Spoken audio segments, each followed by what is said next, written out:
Hey, welcome to Creative Block. We're your host, Gene. And V, we interview people in creative industries about their life, work, and hobbies while we doodle jam. We asked people on Twitter if they had specific topics they wanted us to discuss, as well as some drawing prompts. And today with us, we have Ego Plum. Hi. Hello. Hey, thanks for having me here. Thanks for being on the show. You are our first musically inclined guest. We might have had some latent musicians in the past, but none that do it professionally. I'm honored. Yeah, no, you have a long, amazing career, done a lot of things, worked on a lot of shows, done a lot of scoring, done all kinds of stuff. But for those who might not know, tell us who you are and what you do. Okay, well, my name is Ego Plum, and I'm a composer for animation mostly. I kind of consider myself a cartoon composer.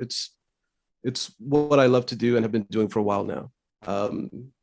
I've worked on shows like Making Fiends, Harvey Beaks, SpongeBob SquarePants, the Patrick Star Show, Camp Coral, and most recently Jellystone and the Cuphead Show. Mm-hmm. Pick your favorite. No, I'm just kidding.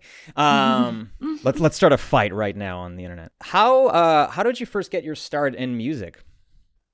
Well, I grew up in a musical household. Luckily, I had older brothers that were all very musical and had like very cool taste in music as well.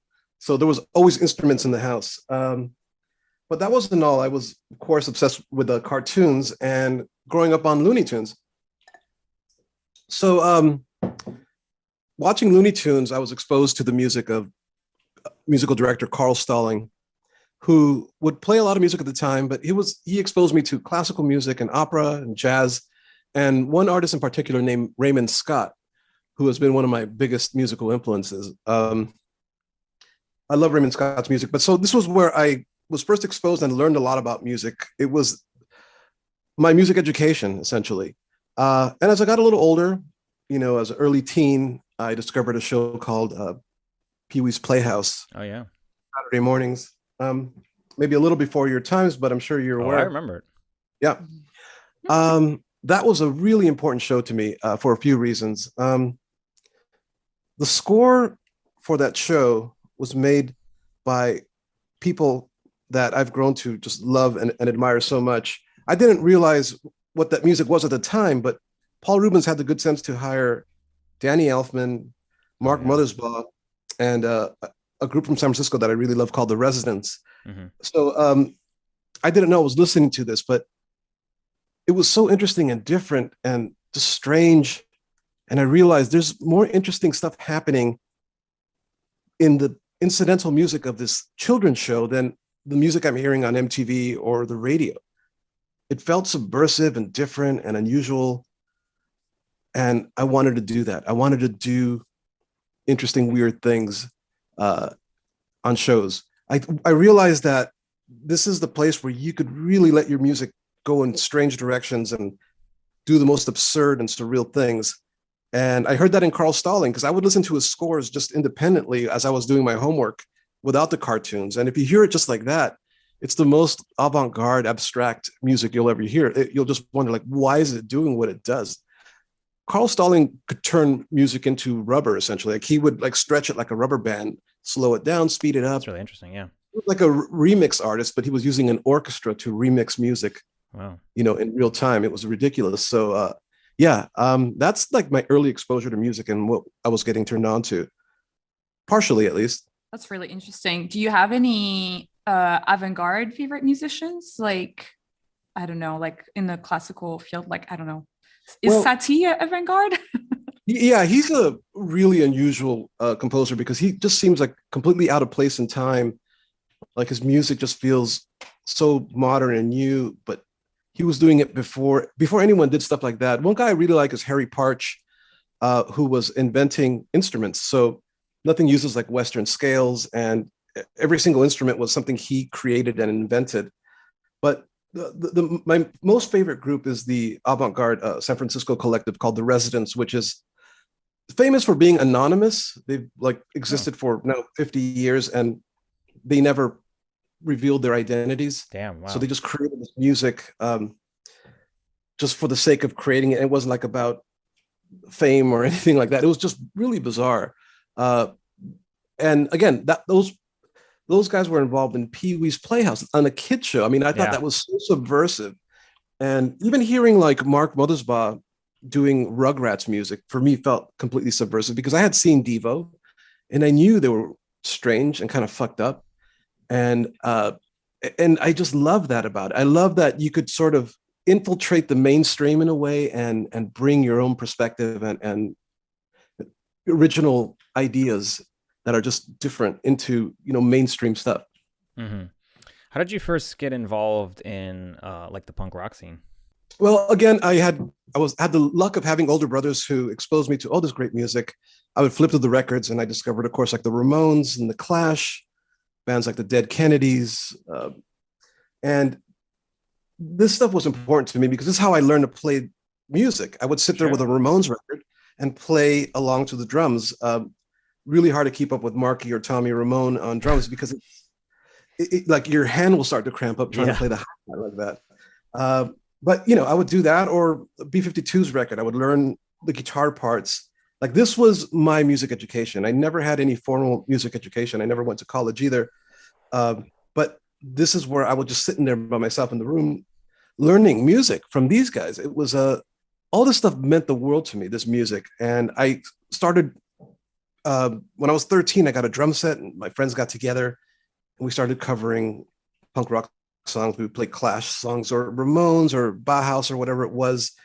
And I formed my first bands, and that's when I first started writing music with my friends. And that's where I learned, like, okay, I understand the structure of a song. I think I know how to do this. And that was another big part of a music education, playing music with your friends in the garage or doing shows, backyard parties. Yeah. I kind of learned how to write, you know, with these guys all together. And so, yeah, that's what I was doing a lot of. But I realized soon enough when I, you know, was hitting my 20s and doing music, like, I'm not going to be able to make a living doing a band. Yeah. It's going to be really, really difficult. I got very ambitious in my 20s, where I formed this thing called the Ebola Music Orchestra, which was like a 10 to 12 piece ensemble that had accordions and cellos and xylophones. Yeah. And it was really like, I was very inspired by Oingo Boingo, and I was trying to make almost what sounded like cartoon music or circus music on stage.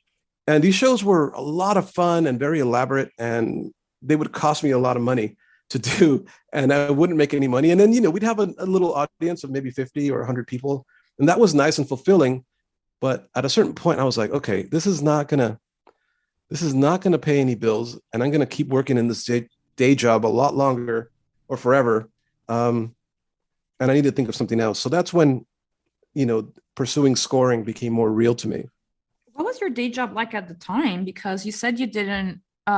Did you go to college? I think you said you didn't. No, I didn't. But what I did after high school is I got a job at UCLA. Oh. And I worked in doing graphics. I was like a graphic artist and making the early websites for the Department of Physics and Astronomy. Oh, cool. So that was a good place for me to be, because I always I really believed in utilizing the resources that you have, like essentially stealing. Yeah. After 5 o'clock, good artist. Yeah. I would stay there and use their color printers and scanners and, you know, Photoshop and Illustrator and the software that they had there. So I would design my CD covers and flyers for shows. There were certain nights where I would be there working until 7 a.m, and then I would leave and then come back, just sit in the car and then come back in. So it would look like I'm starting work with everybody else, you know, and I would do that all the time. I was, you know. When did you sleep? I was obsessive. I mean, this wasn't all the time, but this was something that I felt totally comfortable doing. I remember Werner Herzog saying, you know, the film director, that he thinks he would teach students of film the art of picking locks and forging documents, because you know, these are essential tools for the art of filmmaking. And he actually stole his first camera, like a 16 millimeter Bolex from film school, and he made his first 3 or 4 films with it. So I'm like, yeah, you have to steal in order to, to do what you need to do as an artist. So yeah, I was completely comfortable utilizing the resources from that place. In fact, I had to pull this scam to get like my first loan. This is really crazy. Watch. I've never said this out loud. So well, it's gonna be online forever. So let's I love it. Okay, so at that time, Apple used to have like a student loan program. I don't know if they do that anymore. But at UCLA, there was a thing out in the computer store that said like Apple loan, and they'll give you a loan if you're going to buy Apple equipment from the computer store. So I went to the computer store and I made this, like I got an estimate for about $12,000 or $15,000 worth of computer equipment, which I knew was like the maximum of what their loan would be allowed. You know what I mean? Yeah. Mm-hmm. And so I sent this estimate to Apple, and I had to sign up for school, and I found a UCLA extension program, which is sort of like equivalent to like adult night school. And I took like a course on like how to quit smoking. It was the cheapest thing for like $35. Yeah. And it was just like 3 nights, but it gave me a receipt that said I was technically an enrolled UCLA student, right? And I sent that to Apple along with the estimate, and I got a fucking check for like, I can't remember if it was $10,000 or $15,000. Wow. And I wasn't intent on buying that much computer equipment. So I somehow cashed the check, or I bought some equipment that I needed and then got change. That's fucking You know what awesome. I mean? Yeah. So then I took that to Guitar Center and bought my amps, microphones, monitors, speakers, and some interfaces and different things that I needed, and built my first studio with that. Yeah. Damn, wow. what a. But like, that's great. you said that was a loan, right? Like, Yeah, it was a loan. Of course, I paid it back. Okay. Eventually. Okay. But I had to kind of like trick the system into getting this loan that I would have never. Investment. Right. I see. Wow, that's so crazy. That's so interesting and cool. I like that. So, have you ever smoked? No. Because you took those classes on how to stop smoking. Yeah, I've never smoked a cigarette. Well, yeah, because you took the class. You didn't. Yeah. I never went to the class. I just completely ignored it. But here's the other thing that was good about being on campus. The other thing I would do is I would frequent the Department of Film and Television. I would hang out there. There was a bulletin board there, and I would just always go see like if anyone like was looking for a composer. And I started making little ads, and I'd put them up like a composer available for student projects. And I made contacts like that. Basically, I was getting the same benefits of being enrolled in a school by just walking into that area and having lunch there, and like maybe making a friend, or going to the like the screenings on certain days once a month if they like screen the student films. So one time I go in there to a screening and I see this short called The Bad Plant. And it was the only one that was really unusual. It was like a plant that like eats a person. It was just dark, like cute and like bizarre and kind of dark. I'm like, okay, this is the only thing I like out of these 25 short films I've seen. It was like CGI, early CGI. Mm-hmm. We're talking the year 2000 or so, right? So then I'm about to walk out of the place thinking, boy, that was cool. And something hit me like, you know what? I should go back and find who made that and give them a CD that had, pressed myself. You get like 1,000 made at the CD pressing place, mm-hmm. with artwork that I made myself on Photoshop on the computer time that I stole at my job.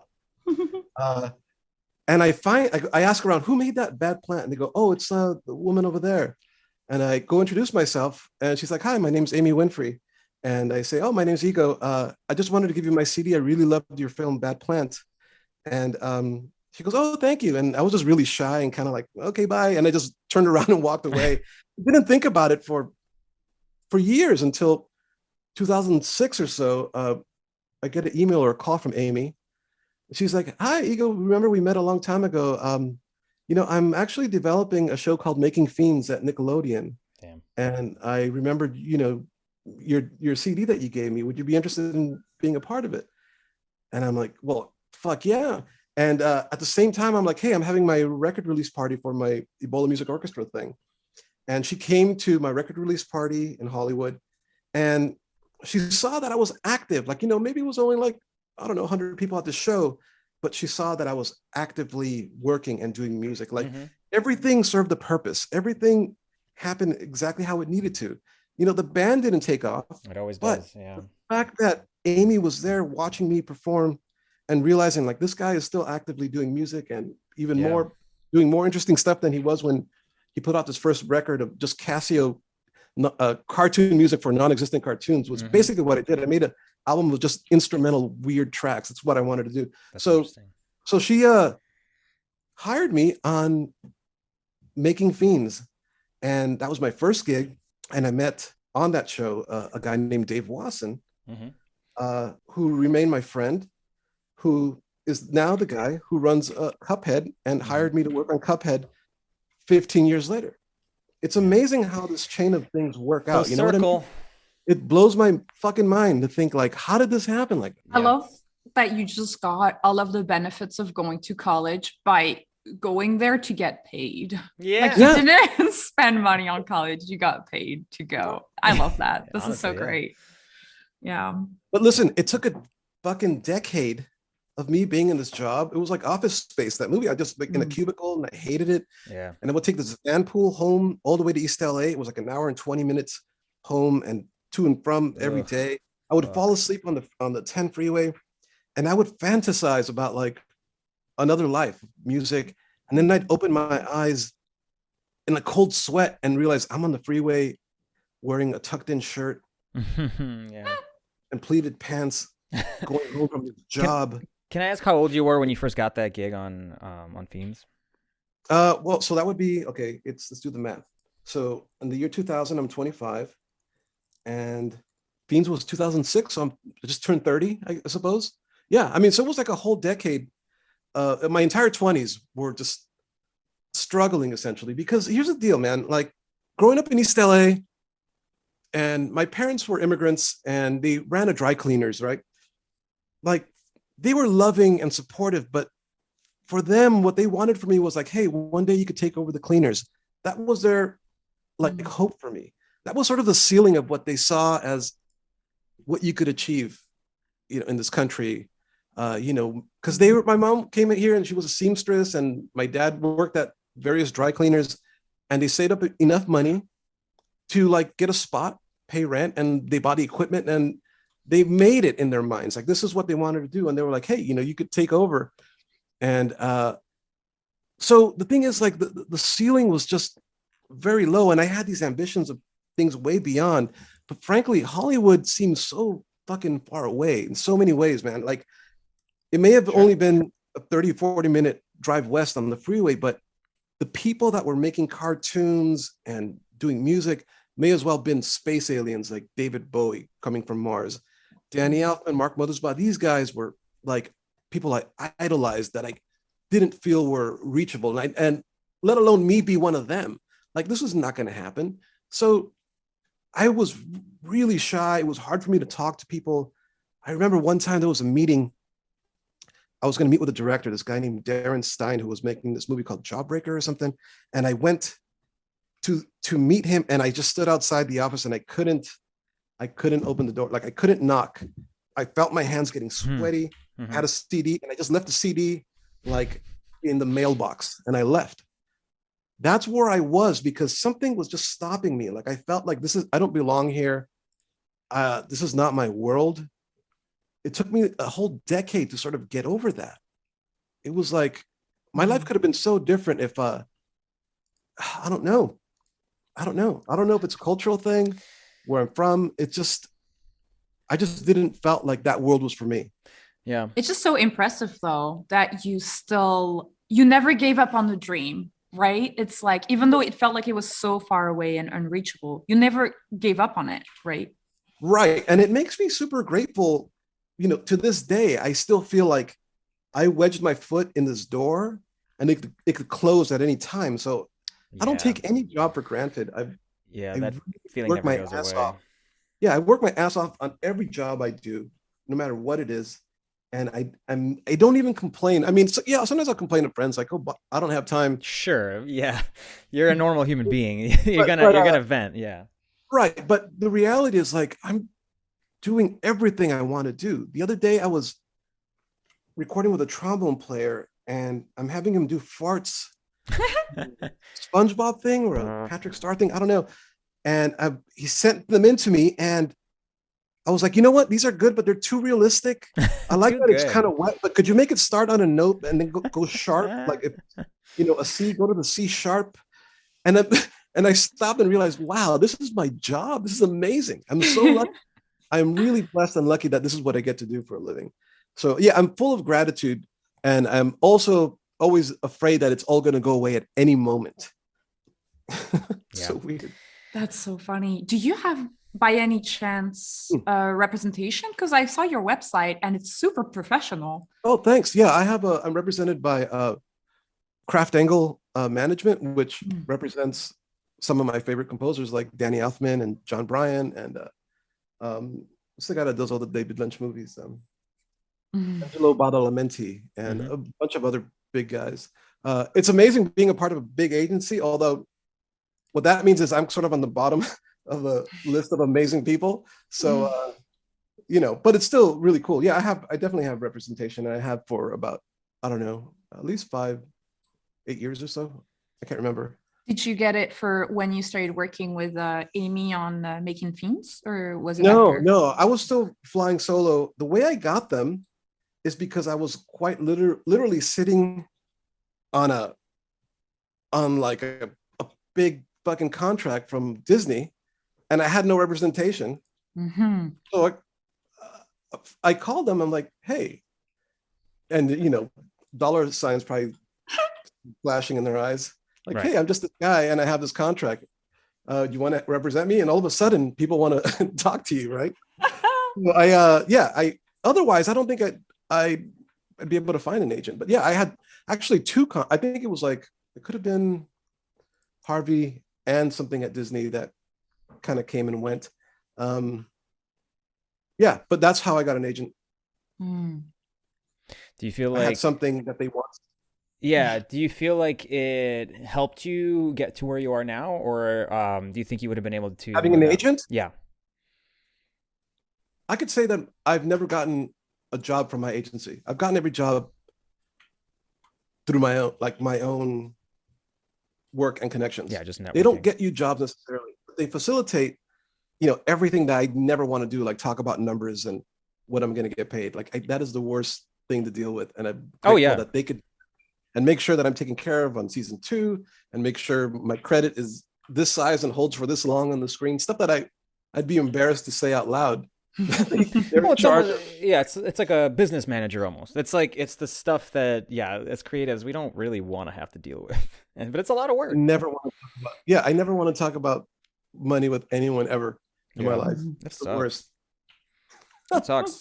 And it's a useful thing to have. I think that we've talked about agents before with animation and comics, but never with music. And so it's interesting that it's still the same. It's still the same issues, and it's still just kind of legitimizes what I do as well. Like I think, right? Oh yeah.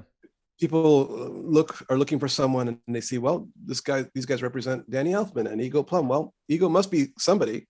So I become legitimized in the eyes of producers, I think, and studios. And I'll get offers for things that are interesting as a result that I probably wouldn't if I was just a guy floating around. Right. Yeah. Yeah. Yeah. Have you managed to keep up your own personal work while you've been doing scoring? That's a great question, and the answer is no. And I'm really longing to. It's really important that I figure this out, because I have ambitions to perform live again. This is like what I was doing when Amy saw me, and essentially I quit performing once I started working as a composer, and I always wanted to do it again, but I got busier and busier. And one of my goals now is to put together, and I'm saying this out loud because I feel like if I put it out there, it'll be more pressure for me to hold you to it. Yeah, people will ask me about it, and then I'll make it happen. So I have this vision of putting together this live band that is sort of like mostly electronic, almost set up like in the way like Kraftwerk or Depeche Mode would be set up, but it would also perform my own music, and in addition to cartoon music live. So it would be like this weird electronic electro punk cartoon band where I would perform stuff from the shows that I worked on, like synchronized to video projections, and also just my own weird stuff. That sounds so fucking cool, Ego. Yeah, almost like imagine like a cartoon Nine Inch Nails. Oh, that sounds so fucking cool, dude. I want to be involved in that whenever that happens. Like, pull me on the short list of names, please. You said like all the buzzwords that I want to hear. No, but it's tough. It's tough to maintain personal projects. Something that I think a lot of people don't understand, and I've learned it as I've gone more and more into the music biz. Yeah. And I'm on the outskirts, but it's really fucking hard to maintain a living with doing music. And you could be in a successful band and not be able to pay the bills. Like it's rough. Yeah. But I actually realized that when I actually did an art cover for one of the MCs from Jurassic 5 because I put out on Tumblr. I was like, I really like Jurassic 5. I did a little doodle, and then one of the MCs was like, hey, would you want to do some art for my cover? And I was like, wow, he must be rolling in it. And then it was like not so much the case, and I was like, oh, I felt so bad that I asked for such a big price, and I was just like, no. Music is tough. Music is very tough, even if you've had like huge hits worldwide. Oh, I know. Yeah, because like streaming numbers are nothing. Like you could have a song with 1 million listens, and it's like maybe at most like $1,000 a month, maybe. Like you have to be a really successful on Spotify, and then beyond that it's like, you know, touring, and that's not even a thing right now. And even I know it's fucking hard. And and it's like you have to kind of be very business minded, which musicians aren't always business minded, like artists, you know, like anything. Like it's not a skill that everyone that's creative necessarily has. And so that's where agents come in. That's where managers come in, I guess. And our own persistence, you know, we just have to keep trying. And honestly, I think I would still be making music if I was working at UCLA right now. I would still be putting out albums. I'd be on Spotify and I'd be doing shows. And right now during the pandemic, I'd be doing something else, maybe trying to make videos. It's something that I know I was going to do forever, regardless. It's that much a part of me that, but I'm just very lucky that things worked out the way they did. And I ended up doing this shit. Yeah. Do you feel like, what's kind of your day-to-day routine like when you are actively composing for a show? What's kind of the back and forth with the EPs? Who's your main talking point? I want to know a little bit about that, kind of how that happens. Absolutely. So the way this works is I don't work on a cartoon until we have a locked picture. So that's 11 minutes, let's say, that is no longer going to be edited or time. There's going to be no more time changes to it. Mm-hmm. Once that's ready, I sit down with the director. Let's say Carl Greenblatt on Jellystone. Mm-hmm. We sit down in a room and we watch it together. And he has some pretty clear ideas of what the music should be in different scenes. He'll say, okay, like right here, Huckleberry wanders in the room, and now we need his sort of like kind of silly, dopey theme behind him. Mm-hmm. And then all of a sudden, Yogi's going to walk in and then make the music change, and it's going to be a little more chaotic. And we'll talk about that. Then I'll say like, well, should it be chaotic, or maybe should we stick with the Huckleberry theme because it's still through his perspective? And Carl will say, no, I think we got to change, blah, blah, blah. So then, okay, we'll go back and forth like that. And then at the end of our meeting, which takes about, 45 minutes, we'll have a good sense of how many cues there's going to be in this episode and how long they're all going to be. In my notes, I'll have everything written out. I'll know exactly what has to be written. I'm not guessing at all. And then I go home, and when I start composing, I have a clear idea of all the cues, and I start writing. That's sort of like technically how it works. And then what happens is I present those ideas and we do a review session. It'll normally be like, okay, Carl liked everything except for like 3 cues. And I'll go back and change those. And then I deliver final stems to the mix house and we repeat the whole process again next week. It happens for a year. Yeah. I've been lucky enough to visit your house, and it's very impressive and has a lot of really cool musical equipment and like musical toys. Like you have so much stuff that is at your fingertips. How do you kind of choose what to gravitate towards, or because I'm sure you know the general sounds that each thing that you have makes. But is there a sort of process to how you start writing and coming up with these sounds, or is it just pretty like organic and fluid? Well, we should get into the concept of the creative block, which is Let's do it. Show, because this applies, and you're not going to like this. Okay. But, prepared. But here's the reality: is that we often romanticize the idea of the musical or artistic journey, and we have our muse, or we have Lord speaking through us, and it comes in and we filter it out. Mm-hmm. Anyway, none of that is happening. Yeah.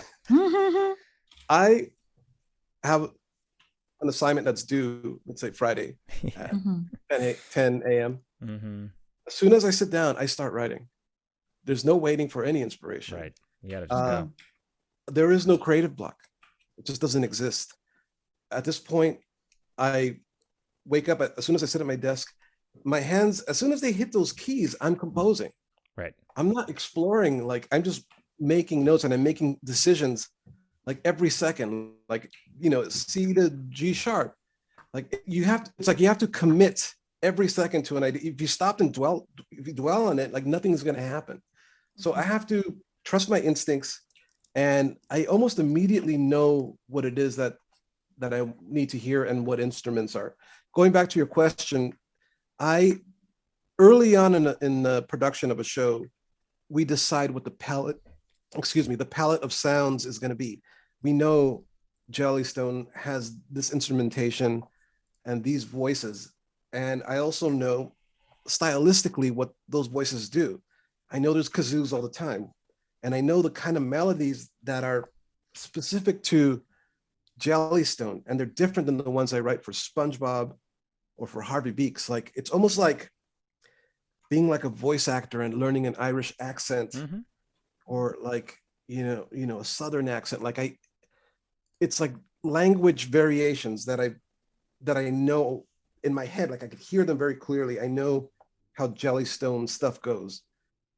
So I have the set sounds, and then I have the set style, and it's already there. Like it's pre-existing, at least in my head. So it's just a matter of sitting down and just getting it out there. And I have to sort of be very consistent. I have to have a schedule. I have to be very disciplined.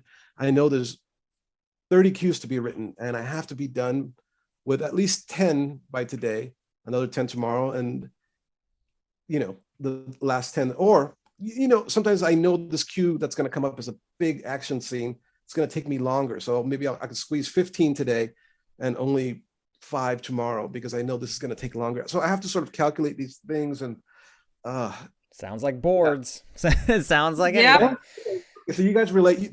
This kind of makes sense, or does this apply to what you guys do? Yeah, of course. Anything. It's very Design, similar to what anything. I do. I mean, I relate to what you're saying in the sense that, like, for boards, nobody exactly tells us like how much we need to get done per day. They just give us a task and then a deadline. And what's complicated for a lot of artists is that they because production doesn't break it down for them, they actually have to do it themselves. And it's something that I've started to do for my team as a director, is like, look, we have 40 pages and we're 4 artists. It's 10 pages per artist, and we have 2 weeks. So 10, divided by 10 is 1. Get through 1 page a day. And it's kind of like this kind of making it, like you say, because if you don't break it down that way, then you run into the problem of, like, I have some storyboard artist friends that will do nothing for a week and then crunch like crazy for a whole week and not sleep for 3 days. So it's kind of like, So are you in a similar position where, like, you can't have creative block because there's a deadline? I think for me, I see it differently. It's like there's for me, for a job, there's not really like a creative block, because I will have done the work of asking everything to my supervisor. So kind of similar to what you're saying is like, what do you want to see? What's the emotion Yeah, you have here? What are we instruction. doing? Yeah. So it's kind of like executing them is easier. For my personal work, sometimes that does happen though, because I have no one that I can ask questions to. I only have to answer to myself. And then, that's when you're like, oh, do I know what I want to do? And that's when it could potentially be a creative block, because if you don't know, then Yeah. What about you, Tim? Well, because I was gonna say, professional work is different, and I think because most of the time things are structured in a pipeline. There's less. It's both less of a burden to have to generate ideas because somebody before you has done that work. Like, I would not want to be a professional writer. That's the place where you gotta pull stuff out of your ass. Like, you have to generate whole episodes and arcs, and like that's a tough spot to be. But by the time it gets to boards or design, the direction is pretty well figured out, and so you're just kind of executing within the toolbox that you already have. And so, like, with professional work, I don't think I've ever had any kind of creative block. I might just be lazy. I might just be procrastinating. Right. But V is right. It's like, when I was doing design, I would break it up and I would be like, well, I can do this many today. I can do this many tomorrow. I would always do the easiest stuff first. That's when I had 40 backgrounds to do in 2 weeks, I would get through like 20 easy ones in a day sometimes. Yeah. And then narrow it down, and then I would put off the most difficult one until the last one. But that kept me working, so I didn't hit that wall of like, oh, I have to do all of this shit. And then with boards, for me, like, I can't always do, let's say, a page a day. Like, that doesn't always work for me. But similarly, I would sometimes do all the easy sequences first. Like, I would do all of the talking head kind of shots, just like block all the stuff that I know is going to be there. So when I'm looking at that big fucking timeline of panels, it's mostly green, and then it's like, oh, okay, now I can do the red parts, the stuff that I haven't. So it's like, it's different. But yeah, when it's personal work, that's different, right? Because there's nobody giving you instruction. There's nobody to really turn to. Maybe if you have a partner, that helps, but there's nobody to turn to for any kind of feedback or advice. And that's when it gets tough for me. But yeah, well, I was gonna tie it back into what we were talking about earlier. Like, you were saying how you'd love to do more personal work, but like, you're in a position where the scoring that you do sounds so much like you. It sounds so much like your style, at least to me. And maybe, I don't know, maybe you feel like you've had to find some kind of compromise with that. But maybe that's part of it. Maybe it's just that, like, you're able to kind of put a lot of yourself into your professional work, so you don't feel as compelled to do stuff on the side. Would you say that's yeah? Yeah, I would say that's true, because I'm very lucky in that I'm at the point where people do hire me for the way I sound. Very quirky. Thanks. Is that a compliment? Because it should be. Yeah, listen, I'll take anything. No, it's good. I love it. Yeah. Honestly, like I think I have I'm anxious to perform live. That's like the one thing I don't do. Yeah. So that's where that lies. And talking about, I've been in meetings before, and I've said this before in other interviews, where like one time I was meeting with Disney guys about a new show, and I go, look, I can't do everything. Like, either it's going to be like, I'm going to be perfect for this, or it's going to be a total disaster, right? I'm not like the middle of the ground composer that does everything. Like, I do pride myself in the fact that I have a particular voice, and I attribute that to eclectic tastes. The fact that I'm untrained, I never took any sort of formal musical lessons, and I love weird music. I love punk rock, of metal.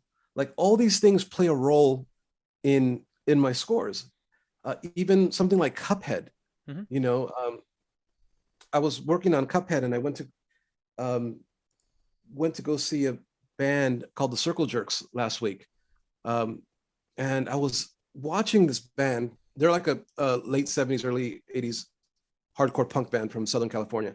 And the entire House of Blues was just a giant mosh pit circling.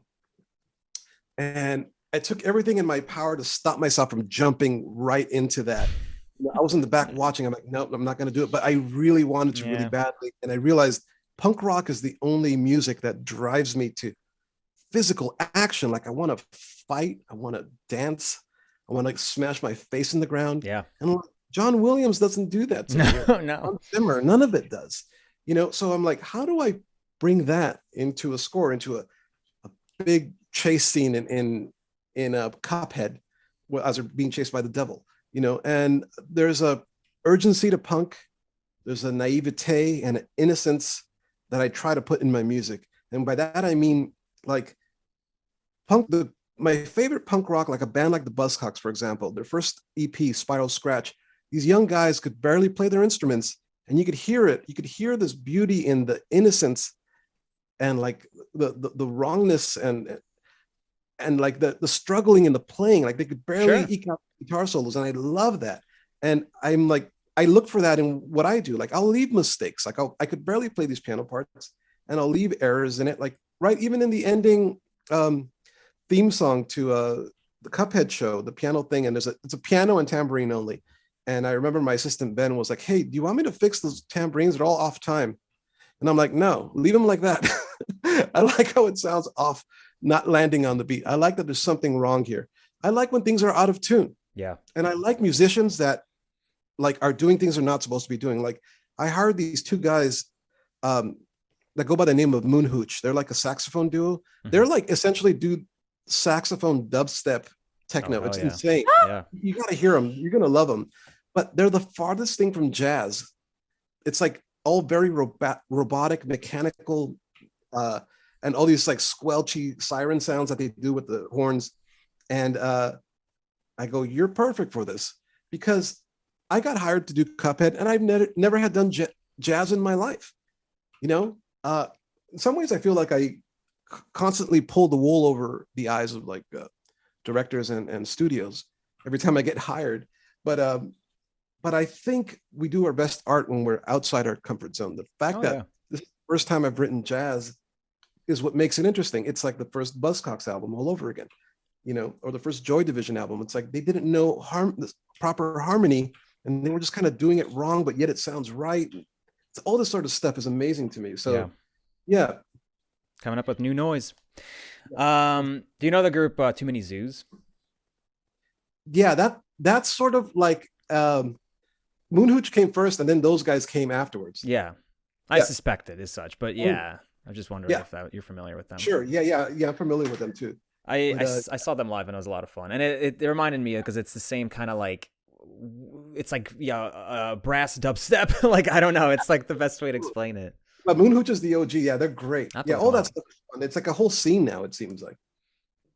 Yeah, it's the like modern interpretation of jazz almost. Yeah. It's interesting. We had a bunch of good questions on Twitter I'd love to get into. Okay, let's dig in.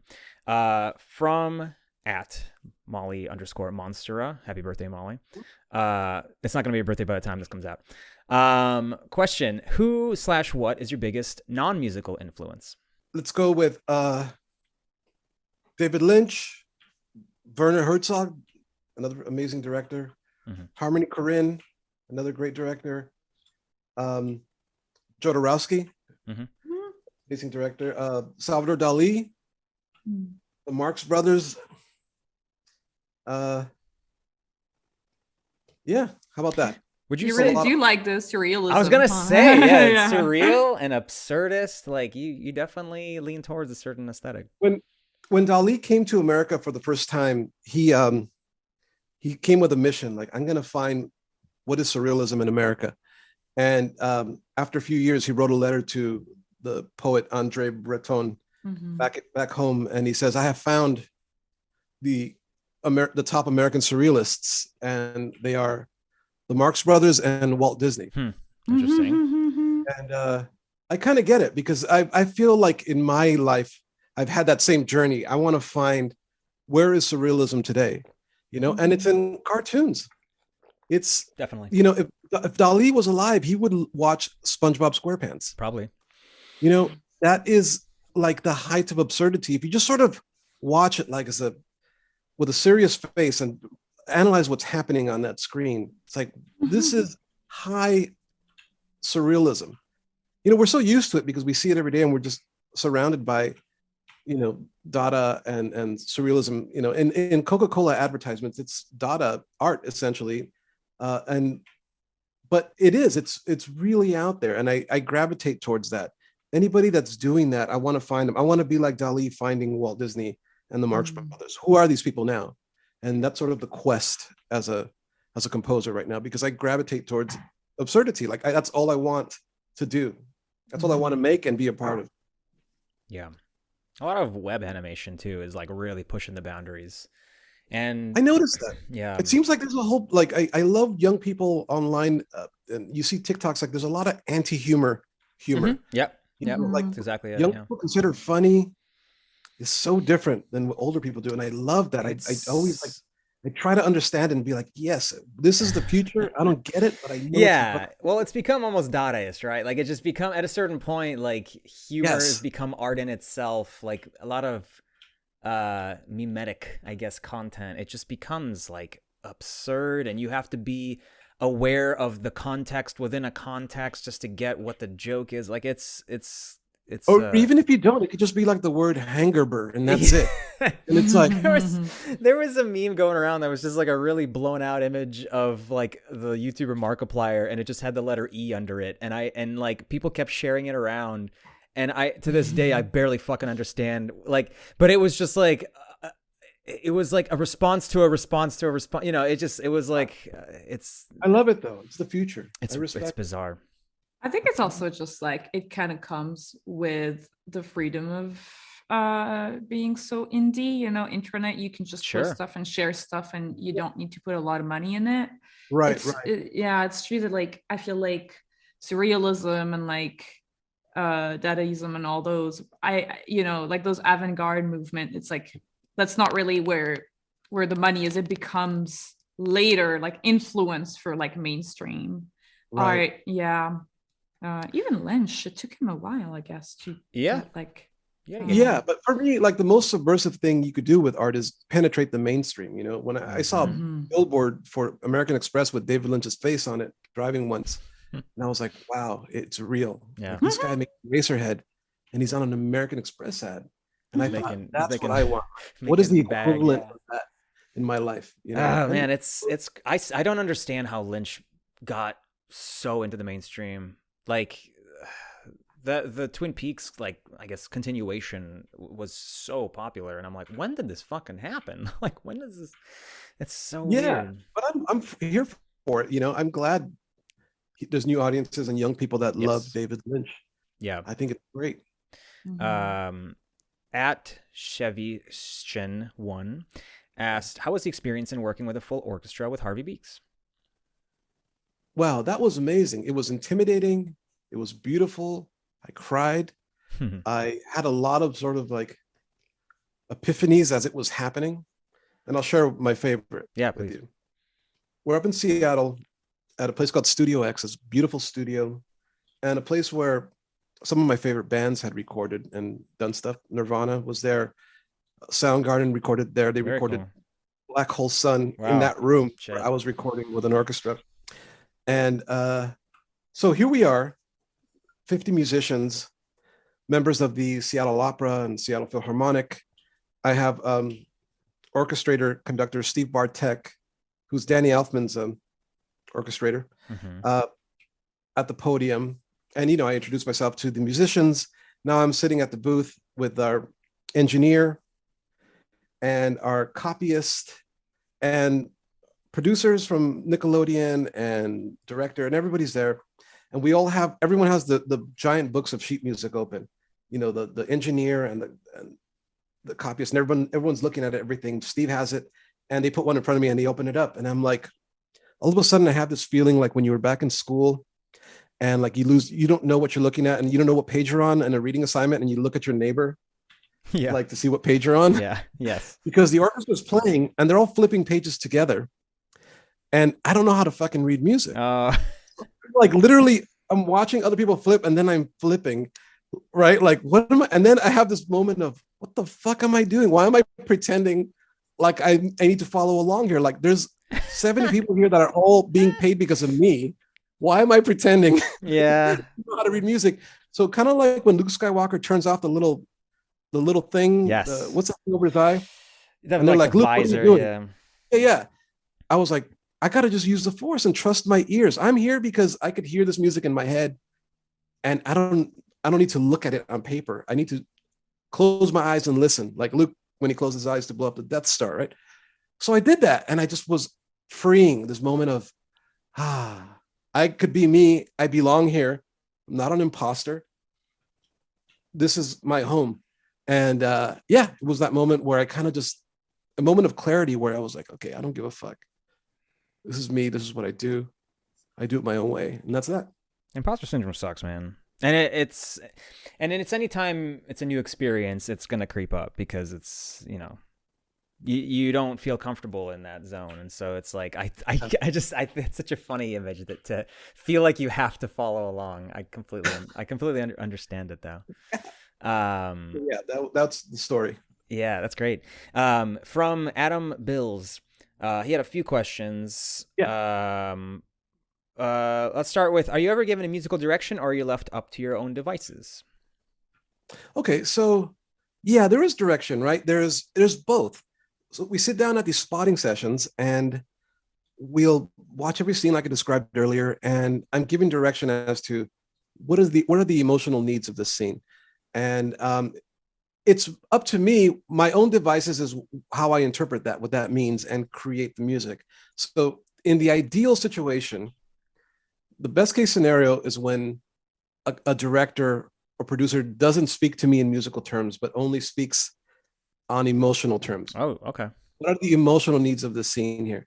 Once you start getting into, well, how about a clarinet going C sharp? I'm like, oh, fuck, here we go.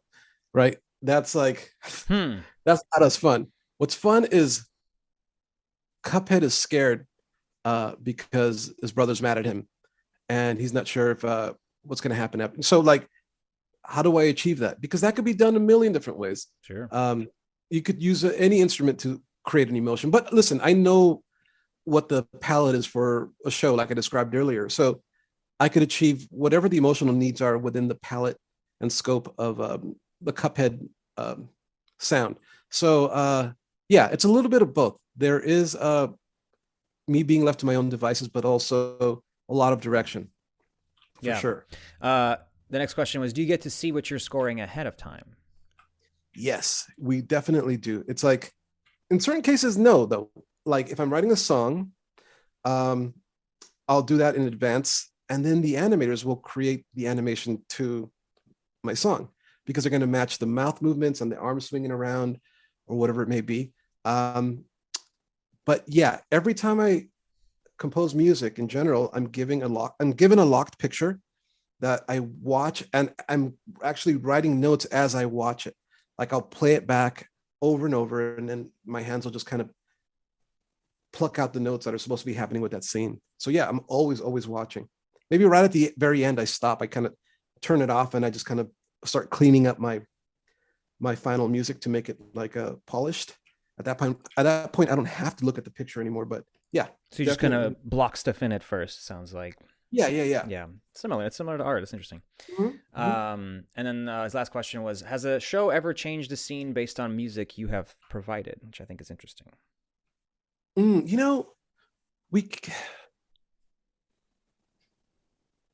Unfortunately, we can't really, because animation, it's like 9 months of right.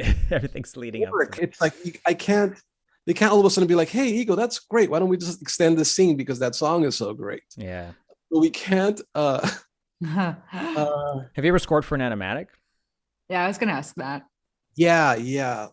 Like if there's something that's just really big and important, like a big important sequence that they want to just see like what it's going to be like way in advance, I'll score an animatic for sure. Yeah. And if I'm testing for a new show, I'll I'll like write music to an animatic. And I know how to read them. I get it. I get the whole thing, and yeah. From at Neptune43, is there anything about composing music for shows that surprised you at first? Well, maybe I didn't realize how quickly everything had to be turned around, how intense schedules could be, and how, if you allow it, time could be taken away from you. So you have to be assertive and stand your ground. When you need 2 weeks or whatever, you maintain that. I guess I didn't know some of the politics of this stuff also. But yeah, maybe that's the only thing. The time thing kind of sucks when it gets tighter and tighter. I always maybe romanticize the idea that, you score, and when you're done scoring, it's ready. That's what I hope. That's clearly not the case. So that's probably the biggest surprise. Like, okay, I have to be very disciplined. I can't just be an artist. I have to be like an administrative, like punctual, organized calendar person. And if you're lucky enough to have someone help you and have an agent or an assistant, then life gets a little bit easier, because they could I could turn to my assistant Ben and be like, Ben, what do I need to get done by tonight? He's like, you got to finish half of this episode or else blah blah blah. I'm like, okay, great. Can I ask what kind of stuff your assistant helps you with? Say that again. Can I ask what kind of stuff your assistant helps you with? Sure. Everything that is not writing music. So as soon as I'm done writing, Ben will take all the stems, export the stuff, which goes to the studio. We'll have a spotting session, and he'll run the video. He'll take notes. If we're putting in, let's say I have all this music that I've written for Jellystone, Ben will take tracks and say, hey, why don't we use these tracks here if we're going to reuse some stuff. He'll do a lot of special editing. We have an old cue that I use that's really great, but we want to reuse it. He could chop it up in a way and sort of re-edit it in a way that will fit perfectly in this new scene. He'll be on top of calendars and meetings and just everything, so that I could just focus on writing and writing and writing. And once I hit, save on the last thing, he's in charge of making sure it gets into the hands of the studio and the right people. And then there's cue sheets, and then there's a million other things that take up a lot of time, that are a pain in the ass.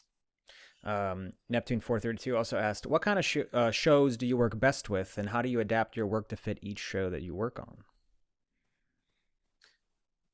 What kind of shows do I work best with? A show like, I think back on what is one of my favorite things I've ever done, and it's like Harvey Beaks, right? That show was so special.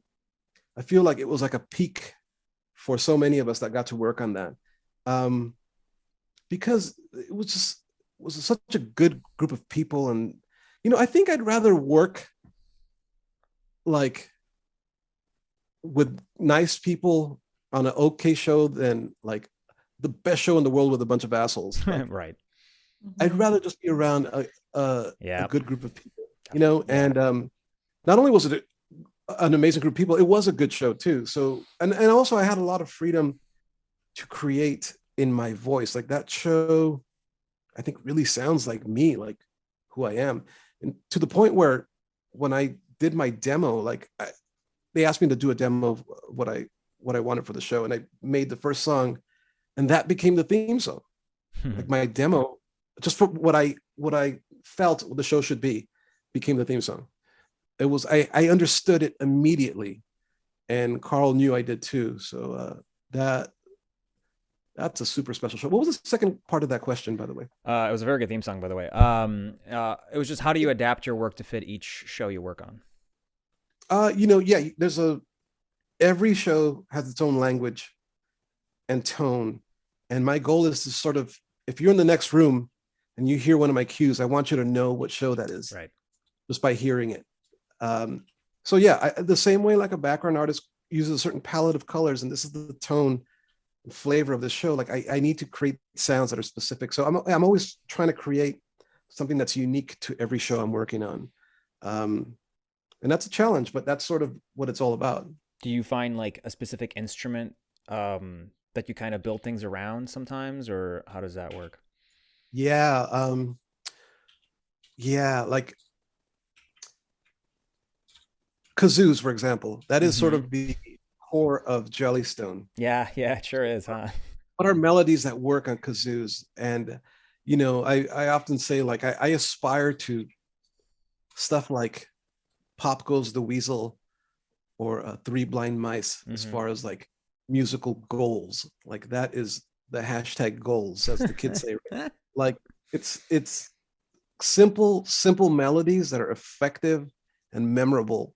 Like, can I achieve that? I don't know, but I aim towards that stuff. You know, like these, like I said, like those kind of songs are what I'm trying to achieve. And stuff that works with kazoos, and then just I mean, God, that is such a silly show, that Jellystone. It makes me laugh thinking about the music I've written for it. It's very good. God. And yeah, it's a fun one. And it matches the tone very well. Let me see. Yeah. Oh, go ahead. I was just gonna ask. So at Encounters LTD said your music for Harvey Beaks was also lovely. What was your favorite experience working as part of that show? Well, we talked about the actually recording orchestral sessions. That was phenomenal. First time Nickelodeon had ever done that for a Nicktoon. Somehow we convinced them like to spend this money and ship us all to Seattle and record. I love that so much. I love being able to write songs in Harvey.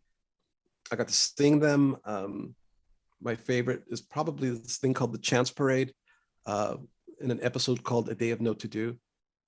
That was really amazing. It just, yeah. I get like nostalgic and almost sad, like how nice that was. That show was amazing. I was like adjacent to that show because I just like hung out with the crew. Like it was just a really good crew, and I like spent a lot of time. We played so much fucking Smash Brothers the whole time. Oh right, that's right.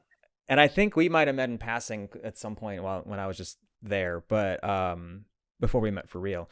But man, yeah, it was a really good crew. Like, and Carl is just good at bringing like-minded people together. He's a master at that. Yeah, and he's very good at trusting people. Like once he finds the people that he likes, he just lets them go. Yeah, that's what he did with me too. Like he knew that I understood the vision of the show. So he would be very trusting and letting me create and do what I wanted to do because it was the right thing to do. Yeah. Ideally, yeah, a show is a collaborative thing. And ideally, showrunner or, creative director or whatever will find people who fit in and like do that. Like they'll let them just contribute and add to it because that's where you get the best kind of stuff, I think. Yeah.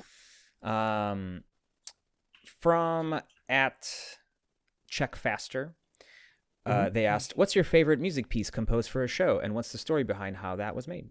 Boy, okay. Well, there's so many, but I'll just pick one. Sure. I got to record my own version of the Raymond Scott song Powerhouse for an episode of SpongeBob SquarePants. Now, if you don't know Powerhouse, it's famous from all the Looney Tunes. Anytime there's like a assembly line or factory thing and you hear dum bum bum bum bum bum bum bum bum da da da da dun dun dun dun, that's Powerhouse, right? Interesting. So we needed that in SpongeBob, and that was the first assignment I ever got on that show. So I had to create a version that was like true to the Raymond Scott, but also true to the Raymond Scott sound, but also had to feel like SpongeBob SquarePants. So I had to do it with slide guitar, some ukuleles, and a lot of weird things.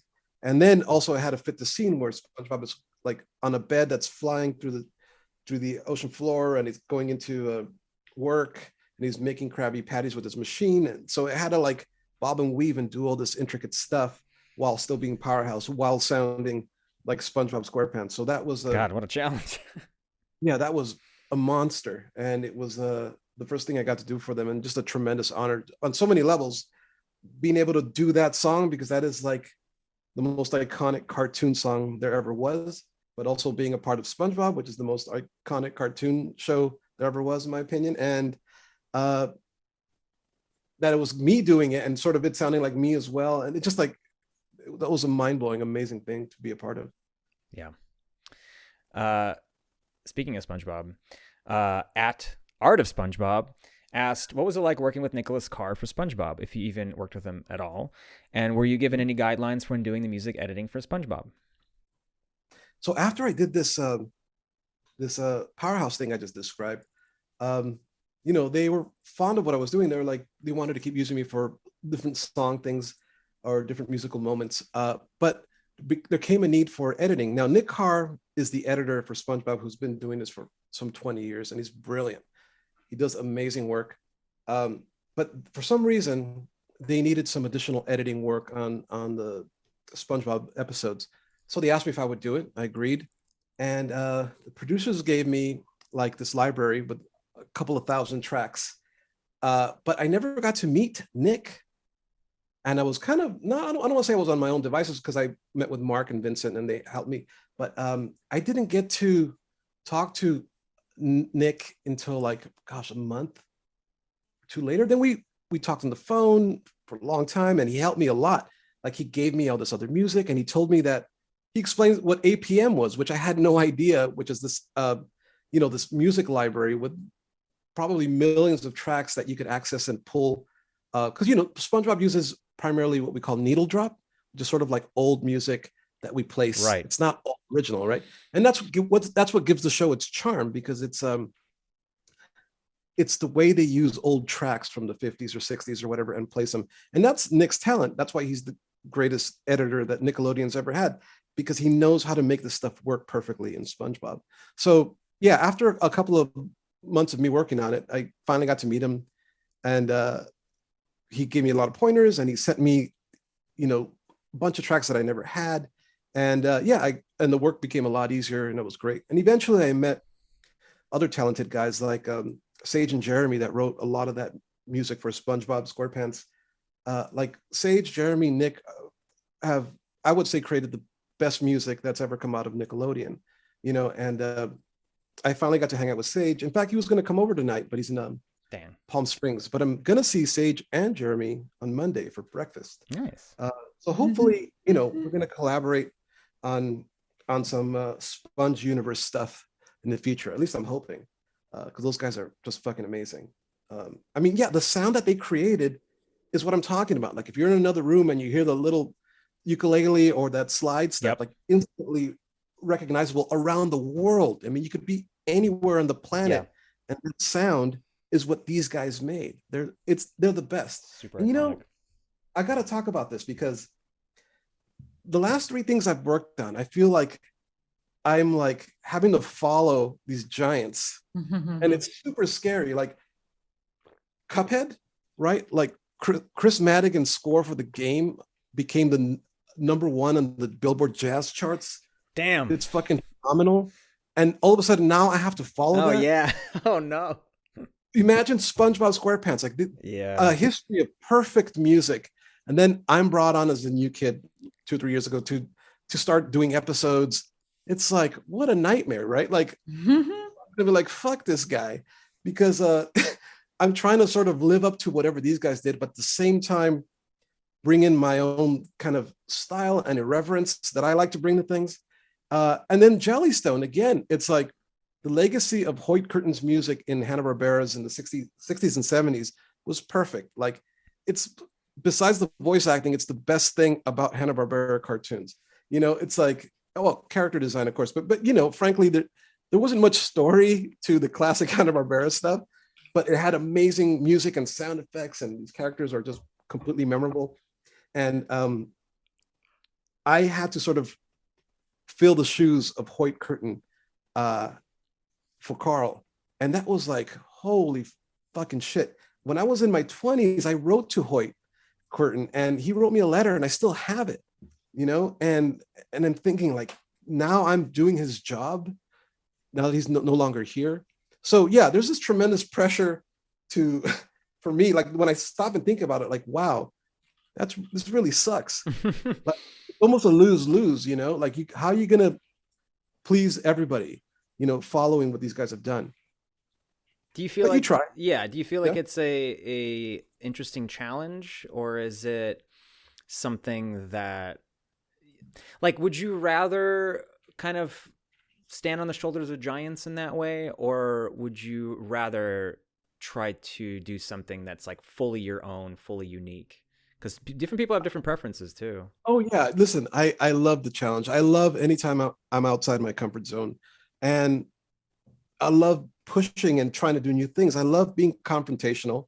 My favorite artists, like let's say a band like Devo, which you take for granted now, but when they first played, people threw bottles at them. You know what I mean? Because they were so irreverent and weird, and they were like, "Fuck you." And same with like a lot of the punk bands I like, and so I really love that irreverence. And you know, when I worked on SpongeBob, I did this episode called SpongeBob in Random Land. Okay. And this was one of the weirdest episodes I had ever seen. I mean, talk about surrealism. It's so bizarre. I got a question about that actually from @ValeSkibum94. So that's great. Yeah. Weird to me. It was just, how was your experience working on the SpongeBob episode, SpongeBob in Random Land? Okay, here we go. Yeah, let's do it. So the artist Kaz wrote and created this. You got to look at it. Boy, it's so surreal. I mean, it's bonkers. Anyway, for this episode, I'm like, okay, I'm just starting on this show. People are probably going to hate me, but I'm going to take all my favorite tracks from Sage and Jeremy and chop them up into little bits, and then take all the little bits and fragments of these like 5 or 6 different songs and then rearrange them into completely new songs. And that's how I did the score. Or I would take his music and play it in reverse and then add instruments to it on a like a backwards version of his track. And like, you know, if you're a purist, I mean, this could almost feel insulting to this amazing work, because these guys are fucking brilliant. They're the best. I'm telling you, they have made the best music at Nickelodeon, period. But what I'm doing is coming in and just completely being irreverent and just screwing with it all. And but I have to do that because that's who I am. This is the artist I am, and this is why they hired me. Ultimately, that episode, when I finished it, is the only time I've ever had them say no notes. Oh, really? Interesting. That's really cool. So and cool. It was like the first and last time. So I knew I did something right if Mark and Vincent were that pleased with it. Do you feel like it's also a bit because of the nature of the episode? Like, have you ever worked on any other episode that had this kind of content that was like that random and weird? I don't know if you guys have watched it, but it's so weird. I love it so much. It's one of my favorite things I've ever worked on for them. And now I'm part of the whole SpongeBob universe, right? I work on Patrick Star and Camp Coral, but boy, that is a monster and a phenomenal episode. I'm just so lucky to have been a part of that one. Yeah, the fact that we had a specific question about it and you brought it up means something for sure. Great. Yeah. What kind of stuff do you hope to work on in the future? What are your goals? Do you have anything you are aspiring to do? Yeah. Look, I'm very lucky to be working on all these amazing projects. So I feel like I'm living my dreams right now, working on the Cuphead Show. Yeah. On the SpongeBob universe, working with Carl on Jellystone. That's amazing. Like, I could not be happier. But I want to perform again. I want to make live music, and I want to figure that out. And that's sort of my next big goal in the next 12 months. Try to develop that into a show and see what I could do. Maybe it won't happen until next year. I don't know. I mean, we'll see. It's a tough time to be doing live shows. It sucks. Like, well, maybe, yeah. Well, that's why there's a lot of technical stuff I'm working on now with a good friend named John Obori, who's sort of my partner in the live project. And I'm also working with some animation artists to create like synchronized elements for the music. So yeah, I'm trying to put together a team of people to help me build this show. It's a little ambitious, but I think I could pull it off. I think you can. Would you ever do like some kind of VR type experience, or like, is that something that you're ever looking at? Or because I during the pandemic, I followed a couple of like DJs who did sets online, and it's kind of cool because they can, well, they not VR, it was just like YouTube streaming, but like they can do all these very cool visuals. So I was wondering if what you think about like VR and like the that experience online, because it's not exactly live, but it is live, you know? I know what you're saying. I love technology and I love utilizing technology, but I really want it to be an in-person thing I do. Okay. And I love if there's a way to incorporate those elements, that'd be amazing too. I remember Kraftwerk, the band, they did a show where everyone in the audience had to wear 3D glasses and oh shit, all these 3D elements.